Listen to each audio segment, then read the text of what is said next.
السلام علیکم ورحمۃ اللہ وبرکاتہ۔ مردانہ جسم میں ایک چھوٹا سا غدود جو کہ مثانے کے نیچے اور پیشاب کی نالی کے ارد گرد ہوتا ہے، اس کا کام مادہ منویہ میں خاص قسم کی رطوبت کو پیدا کرنا ہے جو کہ سپرم کی حفاظت اور حرکت میں مدد دیتی ہے۔ جب انسان کی عمر 50 سے زیادہ ہو جاتی ہے تو عموماً یہ پراسٹیٹ جو ہے یہ بڑھ جاتا ہے، جس کی وجہ سے انسان کو پیشاب کرنے کے اندر تکلیف محسوس ہوتی ہے۔ آج ہم اسی کے علاج کے بارے میں بات کرنے والے ہیں۔ میں حکیم سید حبیب اللہ شاہ بخاری دواخانہ ٹیکسلا کینٹ سے آپ کی خدمت میں حاضر ہوں۔ سب سے پہلے ہم دیکھتے ہیں کہ پراسٹیٹ سے ہمیں کون سے مسائل سے سامنا کرنا پڑتا ہے۔ پہلی بات یہ ہے کہ پراسٹیٹ جو ہے یہ بڑھ جاتا ہے، عمر کے ساتھ ساتھ پراسٹیٹ کا سائز بڑھتا ہے، جس سے پیشاب کی نالی دبنے لگتی ہے اور پیشاب کرنے کے اندر رکاوٹ پیش آتی ہے۔ عموماً یہ انسان 50 سال کی عمر سے کم یہ انسان کو تنگ نہیں کرتا، لیکن جیسے انسان کی عمر 50 سے بڑھتی ہے تو پراسٹیٹ جو ہے وہ انسان کو تنگ کرنا شروع کر دیتا ہے۔ اسی طرح اس میں سوزش ہو جاتی ہے، بسا اوقات بیکٹیریا کی وجہ سے یا پھر دیگر وجوہات کی وجہ سے اس کے اندر سوزش پیدا ہو جاتی ہے، جس سے پیشاب کے اندر انفیکشن ہو جاتی ہے یا جلن وغیرہ کا معاملہ درپیش آتا ہے۔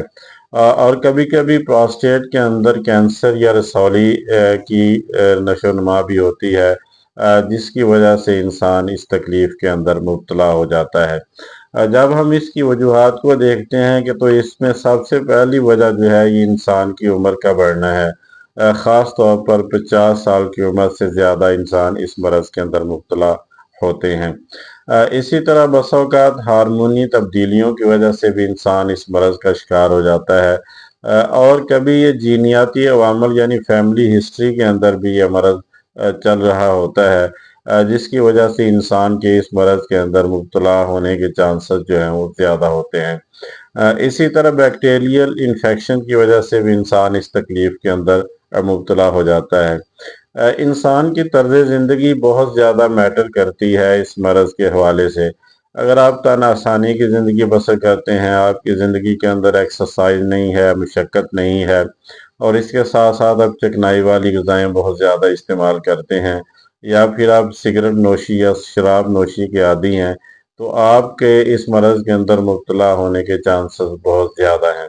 اب ہم دیکھتے ہیں کہ وہ کون سی علامات ہوتی ہیں جس سے انسان پہچان سکتا ہے کہ وہ پراسٹیٹ کے بڑھنے کے مرض کے اندر مبتلا ہو چکا ہے۔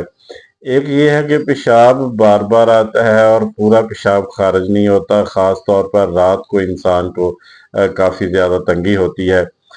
پیشاب شروع کرنے میں مشکل پیش آتی ہے اور کمزور دھار سے انسان کا پیشاب خارج ہوتا ہے۔ پیٹ کے نچلے حصے میں اور کبھی کمر کے اندر اور کبھی رانوں کے اندر انسان کو درد کا معاملہ درپیش ہوتا ہے، اور کبھی کبھی جو ہے یہ پیشاب میں خون آنا شروع ہو جاتا ہے انفیکشن کی وجہ سے۔ تو یہ چند ایک علامات ہیں جن سے پتہ چلتا ہے کہ انسان اس مرض کے اندر مبتلا ہو گیا ہے۔ اب ہم آتے ہیں اس کے علاج کی طرف کہ ہم اس کا آسانی کے ساتھ اپنے گھر کے اندر علاج کیسے کر سکتے ہیں۔ سب سے پہلے آپ دیکھیں کہ پمپکن سیڈ، جس سے مغز کدو بھی کہا جاتا ہے، یہ اس کے علاج کے اندر بہترین ثابت ہوتا ہے۔ یہ پراسٹیٹ کے بڑے ہوئے پراسٹیٹ کو نارمل کرنے کے لیے کافی زیادہ فائدہ مند ثابت ہوتا ہے۔ جب انسان اس مرض میں مبتلا ہو تو اسے اپنے پانی کا بہت زیادہ خیال رکھنا چاہیے کہ پانی جتنا ممکن ہو سکے وہ پانی پینا چاہیے، تاکہ انسان کے مثانے کی جو صفائی ہوتی رہے اور انسان اس مرض کی زیادہ دقت اور مشقت سے بچ سکے۔ اسی طرح گرین ٹی جو ہے یہ مثانے کے اس غدود کی سوزش کو کم کرتی ہے، اس کا استعمال بھی بہت زیادہ فائدہ مند ثابت ہوتا ہے۔ اگر آپ تن آسان زندگی گزار رہے ہیں اور آپ کی زندگی کے اندر ایکسرسائز اور مشقت نہیں ہے، تو آپ لازمی ہلکی پھلکی ایکسرسائز شروع کر دیں، تن آسان زندگی کو ترک کر دیں، وہ بھی آپ کی اس پراسٹیٹ کے علاج کے اندر بہت زیادہ معاون ثابت ہوگی۔